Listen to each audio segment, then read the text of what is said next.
तरकी पवन सुत कर गहे आनी धरे प्रभु पास, को दुख देखी भालू कपि दिनकर सरिस प्रकाश। पवन पुत्र श्री हनुमान जी ने उछलकर उनको हाथ से पकड़ लिया और लाकर प्रभु के पास रख दिया। रीछ और बानर तमाशा देखने लगे। उनका प्रकाश सूर्य के समान था। वहाँ सकोपी दसानन सब सन कहते रिसाई, धरहूँ कपि धरी मारहूँ सुनी अंगद मुस्काई। वहाँ सभा में क्रोध युक्त रावण सबसे क्रोधित होकर कहने लगा कि बंदर को पकड़ लो और पकड़कर मार डालो। अंगद यह सुनकर मुस्कुराने लगे। एही विधि बेगी सुबट सब धावहु, खाहु भालू कपि जह जह पावहु, मरकटहीन करहु मही जाई, जियत धरहु तापस दो भाई। रावण फिर बोला, इसे मारकर सब योद्धा तुरंत दौड़ो और जहाँ कहीं रीछ बानरों की पाँव वहीं खा जाओ। पृथ्वी को बंदरों से रहित कर दो और जाकर दोनों तपस्वी भाइयों राम लक्ष्मण को जीत जी पकड़ लो। पुनि सकोप बोले जुबराजा, गाल बजावत तो ही न लाजा, मरु कर काटी निलज कुल घाती, बल बिलो की बिहरती नहीं छाती। रावण के ये कोप भरे वचन सुनकर तब युवराज अंगद क्रोधित होकर बोले, तुझे गाल बजाते लाज नहीं आती? अरे निर्लज्ज, अरे कुलनाशक, गला काटकर आत्महत्या करके मर जा। मेरा बल देखकर भी यह तेरी छाती नहीं फटती। रे त्रिय चोर कुमार गामी, खल मल राशि मंदमती कामी, सत्यपाल जलपसी दुर्वासा, सत्यपाल जलपसी दुर्वादा, महेशी काल बस खल मनु जादा। अरे स्त्री के चोर, अरे कुमार्ग पर चलने वाले, अरे दुष्ट पाप की राशि, मंदबुद्धि और कामी, तू सन्निपात में क्या दुर्वचन बक रहा है? अरे दुष्ट राक्षस, तू काल के बस हो गया है। या को फलू पावही उगो आगे, बानर भालू चपेटनी है लागे, राम मनुज बोलत असिबानी, गिरहीन तब रसना अभिमानी। इसका फल तो आगे बानर और भालुओं के चपेटे लगने पर पावेगा। राम मनुष्य हैं ऐसा वचन बोलते ही अरे अभिमानी, तेरी जीभें नहीं गिर पड़ी। गिरही रसना संसेनाही, सिरनी है समेत समर महिमाही। इसमें संदेह नहीं है कि तेरी जीभें अकेले नहीं वरन सिरों के साथ रणभूमि में गिरेंगी। सोनर क्यों दस कंद बाली, बध्यो जही एक सर, बिसहूं लोचन अंध दिग, जब जन्म कुजाती जड़। रे दसकंद, जिसने एक ही बाण से बाली को मार डाला वह मनुष्य कैसे है? अरे कुलजाति, अरे जड़, 20 आंखें होने पर भी तू अंधा है। तेरे जन्म को धिक्कार है।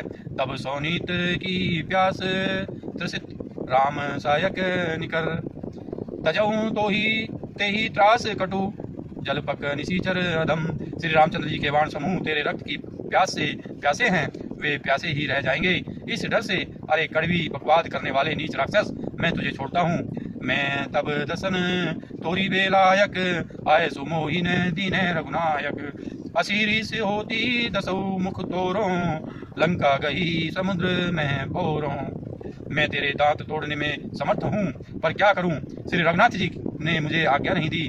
ऐसा क्रोध आता है कि तेरे 10 मुंह तोड़ डालूं और तेरी लंका को पकड़कर समुद्र में डुबा दूं। गुलरी फल समान तब लंका, बसहूं मध्य तुम्हें जंतु शंका, मैं बानर फल खात निबारा, आय सुदीन राम उदारा। तेरी लंका गुलर के फल के समान है। तुम सब कीड़े उसके भीतर अज्ञान बस निडर होकर बस रहे हो। मैं बंदर हूँ, मुझे इस फल को खाते क्या देर थी, पर उदार कृपालु श्री रामचंद्र जी ने वैसी आज्ञा नहीं दी। जुगति सुनत रावण मुस्काई, मूढ़ सिखी कह बहुत जुठाई, बाली ने कबहू गाल असमारा, मिली तपसी ने तई वैसी लवारा। अंगद की युक्ति सुनकर रावण मुस्कुराया और बोला, अरे मूर्ख, बहुत झूठ बोलना तूने कहाँ से सीखा? बाली ने तो कभी ऐसा गाल नहीं मारा। जान पड़ता है तू तपस्वियों से मिलकर लबार हो गया है। सोचे हूँ मैं लबार बुझ भी सबिहा, जो ने उपारियों तब 10 जीहा। समुझी राम प्रताप कपि कोपा, सभा माजपन करी पद रूपा। अंगद ने कहा, अरे 20 भुजा वाले, यदि तेरी 10 जीभें भी मैंने नहीं उखाड़ डाली तो सचमुच मैं लबार ही हूँ। श्री रामचंद्र जी के प्रताप को समझकर स्मरण करके अंगद क्रोधित हो उठे और उन्होंने रावण की सभा में प्रण करके दृढ़ता के साथ पैर रोक दिया। जो मम चरण सकसी सठ तारी, फिर ही राम सीता मैं हारी। सुनहु सुभट सब कह दस सीसा, पद गही परनी पछारहूं कीसा। और कहा, अरे मूर्ख, यदि तू मेरा चरण हटा सके तो श्री राम जी लौट जाएंगे, मैं सीता जी को हार गया। रावण ने कहा, हे सब वीरों सुनो, पैर पकड़कर बंदर को पृथ्वी पर पछाड़ दो। इंद्रजीत आदि के बलवाना, हर्षि उठे जह तय बटनाना। झपट ही करी बल विपुल उपाई, पद न टरई बैठे ही सिरुनाई। इंद्रजीत, मेघनाथ आदि अनेकों बलवान योद्धा जहां तहां से हर्षित होकर उठे। वे पूरे बल से बहुत से उपाय करके झपटते हैं, पर पैर टलता नहीं। तब सिर नीचा करके फिर अपने अपने स्थान पर जा बैठ जाते हैं। पुनि उठी झपट ही सुर आरती, तरई न कीस चरण भांति। पुरुष कुजोगी जिमी उरकारी, मोह बिटप नहीं सकहीं उपारी। कागभसुंडी जी कहते हैं, वे देवताओं के शत्रु राक्षस फिर उठकर झपटते हैं, परंतु हे सर्पों के शत्रु गरुड़ जी, अंगद का चरण उनसे वैसे ही नहीं टलता जैसे कि कुयोगी विषयी पुरुष मोह रूपी वृक्ष को नहीं उखाड़ सकते। कोटि न है मेदनाद सब, सुबट उठे हर साई। झट ही टरे न कपी चरण, पुनि बैठे ही सिर नाई। करोड़ों वीर योद्धा जो बल से मेघनाथ के समान थे, हर्षित होकर उठे। वे बार बार झपटते हैं, पर बानर का चरण नहीं उठता। तब लज्जा के मारे सिर नवाकर बैठ जाते हैं। भूमि ने छाणत कपी चरण, देखत रिपुपद भाग। कोटि विद्यन ते संत कर, मन जिमि नीति त्याग। जैसे करोड़ों विंद आने पर भी संत का मन नीति को नहीं छोड़ता, वैसे ही वानर अंगद का चरण पृथ्वी को नहीं छोड़ता। यह देखकर शत्रु रावण का मद दूर हो गया। कपि बल दे की सकल ही हारे, उठा आपू कपि के परचारे। गहत चरण कह बाली कुमारा, मम पद गहीन तोर उबारा। अंगद का बल देखकर सब हृदय में हार गए। अब अंगद के ललकारने पर रावण स्वयं उठा। जब वह अंगद का चरण पकड़ने लगा, तब बाली कुमार अंगद ने कहा, मेरा चरण पकड़ने से तेरा बचाव नहीं होगा।